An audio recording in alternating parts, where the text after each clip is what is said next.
welcome back to CrossFit Arrow Podcast, episode number 46. Very good news, as we all know. Everyone's got a bit of a spring in their step recently. Obviously, with the announcements of everything, like there was light at the end of the tunnel. Everyone is absolutely buzzing, and I am absolutely delighted that everyone, or majority of people, are kind of getting their mojo back and are almost kind of re-identifying their purpose and wanting to do this and wanting to do more, and which is great. I think it's a really positive thing to be, a place to be in, and I hope that this continues for a very long time. We should definitely celebrate the big wins and the small wins, and just I hope, you know, the world is a little bit of a different place when we come back out of this and we go back to real life. I hope that people show each other a little bit more love, a little bit more respect, a little bit more empathy, sympathy. I just feel like we should be in a different position. But that's something for another day. Today, you know, I've just said that we're in a different place, and majority of us have found, you know, motivation, that spring step. But there are some who are still, you know, maybe lagging behind a little bit. And this, I mean, if you're listening, this could be for you, even if you're not one of those people, you know, about what do you do about if you're still in a rut. Now, before I get into this, I just want to say a massive thank you to all you guys listening. Whether you share it or you just tell someone about the podcast, it's so appreciative. Or we're very appreciative of it as a business. We're reaching, or we've reached over the 2,500 downloads, which is phenomenal. And it's not far to being a year into this podcast. Just, you know, kind of, as I said, a project to do. Just want to talk about average things, and trying to talk about, let's say, ordinary things actually, but trying to make you guys extraordinary at doing those things. So massive thank you. So stuck in a rut, it could be you. And I know, you know, I've said in the past that fitness has come down the pecking order. I've made that quite known through my socials and through conversations I've had with people. But your workouts may have got boring. Your lifestyle may have got boring. Your job may have got boring. But why look at it as like, I want to quit? And that's mainly from an exercise point of view, actually. But it's very different, you know, from your job point of view. You don't just pick up one day and go, I quit. I mean, some of you have got balls and you do that. I mean, I've done it in the past. But knowing that I was moving to something else, that, you know, you're not getting a job the next day. So let's try and avoid that attitude of like, I want to quit or something. You want to look at like, what's the best action plan to get out of that? Okay, and eventually it might mean you doing something else. But anyway, let's talk about exercise, because I'm probably more educated to talk about that. What's one of the things that you can make your lifestyle or training exciting again? And one of those things is mixing it up. And especially through lockdown, a lot of us have adapted to new ways of training. You've not so much over the winter lockdown, but probably the first one where you had the sunshine and we were allowed in a group of 6 or whatever outside and all that bollocks. But you went for bike rides, you went for runs, you went for hikes, whatever it might be, you've explored new ways of fitness. You know, we don't constantly always have to lift heavy weights. Some of us have tried yoga, some of us have done Pilates, some of us have kind of gone back to traditional kind of bodybuilding stuff, superset, circuit-based stuff, and that's cool. Do it. I encourage you to do it. Mix things up. Without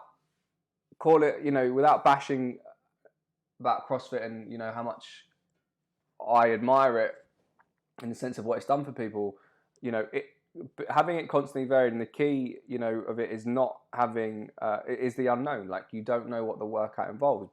It's good to mix things up. Some of us really like barbell movements and we love workouts with barbell. Some of us who naturally, were very aerobic, had a very good aerobic base, would go and would love aerobic based workouts. But swap those out. Like, do the things that maybe you're not so good at, because you may not enjoy it whilst you're doing it, with the benefits and after.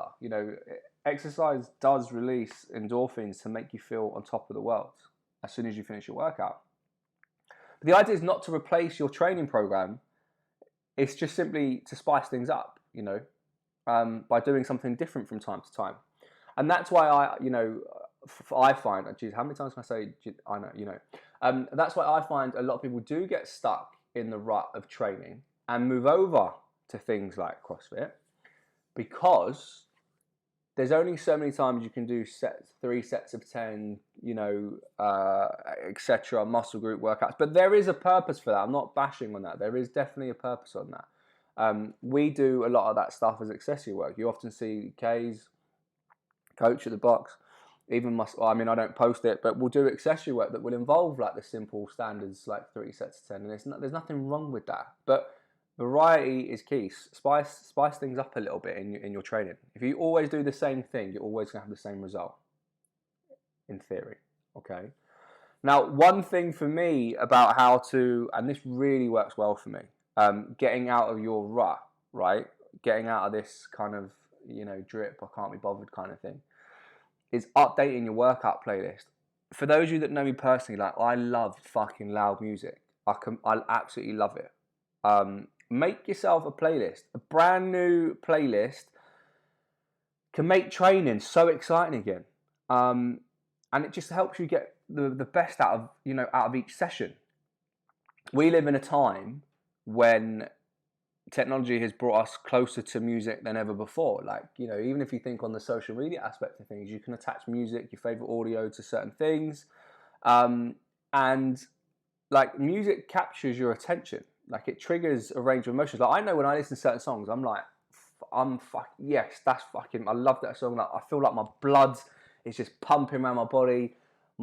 Even my temperature in my body is increasing. Like, I just love it. Like, certain tunes just hit you deep, and you just like, yes, play that on repeat. It will definitely regulate mood. If you're listening to sad music whilst you're working out, you're not going to have the most exciting workout, nor will you maybe find the intensity of that workout. And there are studies that will show you this.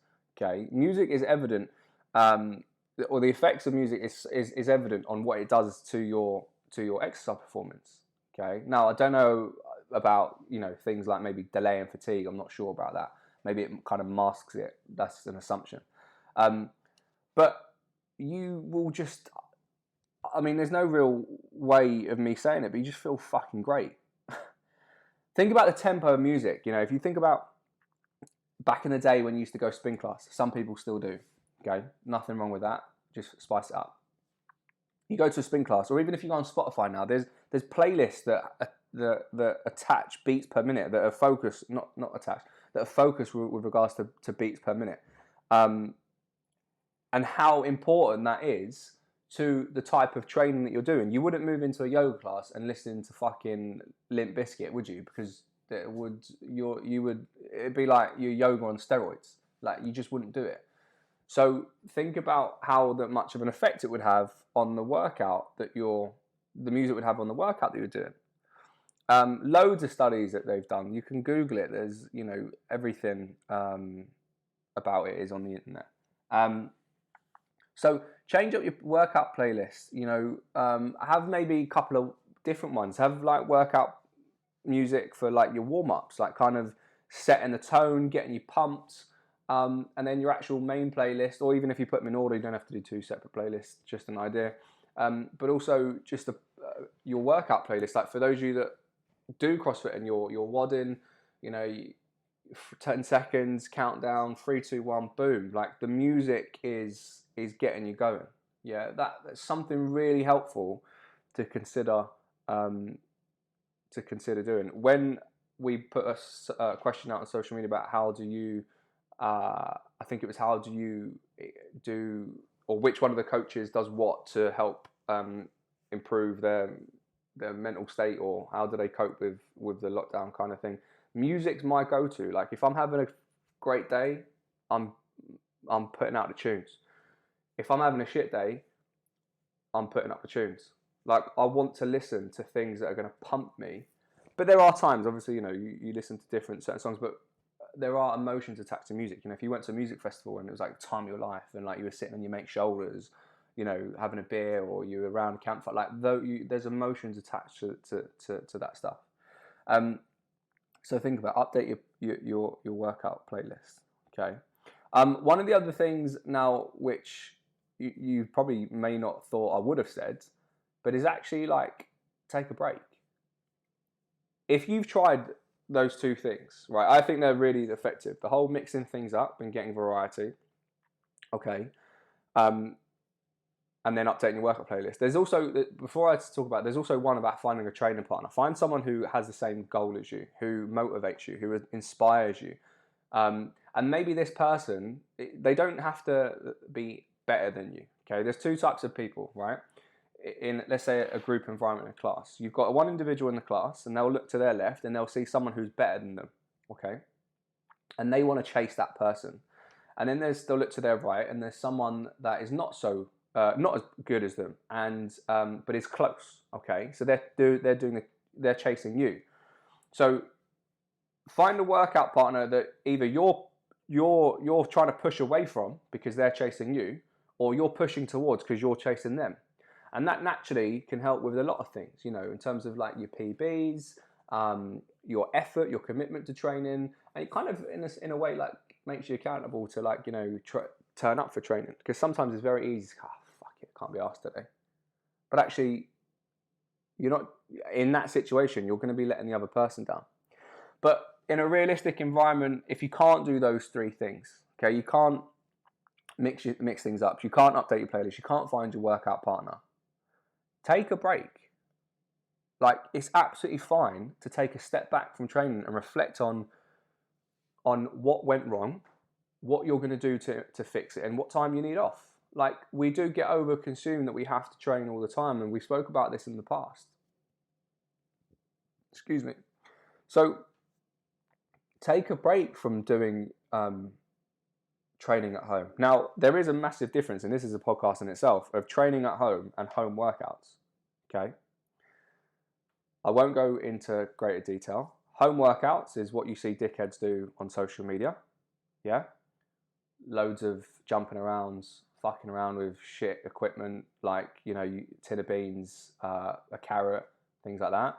But then you've actually got working out at home, where you're creating a stimulus, you're getting intensity for your workout. There's a massive difference. We try to push people, obviously, to training at home as opposed to join a home workout. Now, although they might be sometimes labelled the same, they're two different meanings. But it's taking a break. It's a great way to give your mind and your body just a bit of rest, like the constant strain of just life, not necessarily even just training. Okay. So a lot of us have maybe through this time have been either gone all out, right, with training, and really put our beans into it, and you're kind of getting into right, like, it's hard, it's fine, like take 3 days off, take 5 days off, take 7, whatever you need. There's absolutely no guilt with regards to that, okay? Whatever you need to do. Then in that time, how are you going to improve on what you've just built, okay? Because you can't constantly work out. Your body, as you should hopefully know, will only grow, rest and recover and adapt when it is at rest, when your body's resting. So figure that out. Everyone works differently. Like sometimes I will just take 4 or 5 days off because my mind's like burnt, and I'm like, I'm good. Physically, yeah, I'm there, but mentally I'm not. And it's absolutely fine. Do I feel guilty? Absolutely not. I remember speaking about this in a podcast a couple of weeks ago. Okay, and you can repeat those throughout the year. There's also another way to approach this about the whole taking a break. At your 52-a-week calendar, okay, 52-week calendar year, figure out your training cycles. So you might want to go, I'm going to do a 6-week stint, okay, of 4 days a week. Realize that this is realistic. 6 weeks, 4 days a week. those 4 days, it doesn't matter what you do. You just want to make yourself available for 4 days for training. Okay, it's an hour of your day. Then you're going to have like 3 to 5 days off. That could possibly work. But then you're going to go, right, I'm going to go 4 weeks, but I might do 5 days in this 4 weeks. And then I'm going to take 7 to 10 days off. And experiment between the two of like how many days you work out, so your rest periods or days off, to see what works well for you. You're never going to get it right first time. Okay? Think about it. Some of you have never taken a rest. Like, I know for me, just thinking back now on the spot, I went through, I think this was 2 summers ago. I think I'd done something like 37 days on the trot of CrossFit-based exercise. Yes, I had lighter days. Some were really low aerobic days. Some were like high weightlifting days, double days and things like that. But then that's because I felt good. I was resting. I was recovering. I was getting enough sleep. I'll be honest, I wasn't as stressed as I've been in the last 9 months. And that has obviously played a big role as to why, you know, training and priority, but a different stage. But then I end up finding, in the most positive way, that I think I took about 7 to 10 days off training, and I came back training more mentally refreshed than I was when I'd done those whatever days it was at the beginning. And that's absolutely fine. I found that worked for me at that time. But I know now that I couldn't do 37 or whatever days on the trot. Absolutely not. I can barely manage 4 days on the trot. 3 days is good enough for me. You know, at the moment, back to back, followed by maybe 1 or 2 rest days and then 2 again. Find what works for you. So if you are stuck in a rut, getting out of your workout rut, try and follow those 3 things. They may help you. Now, if I can help one person, I've achieved what I wanted to for today. Okay? Look, we are so close to gyms being reopened, and you're going to hear me say this in the next few weeks of every week countdown. We are 7 weeks away for gyms to be reopened. Gyms are part of the solution, not the problem. I really hope that we all can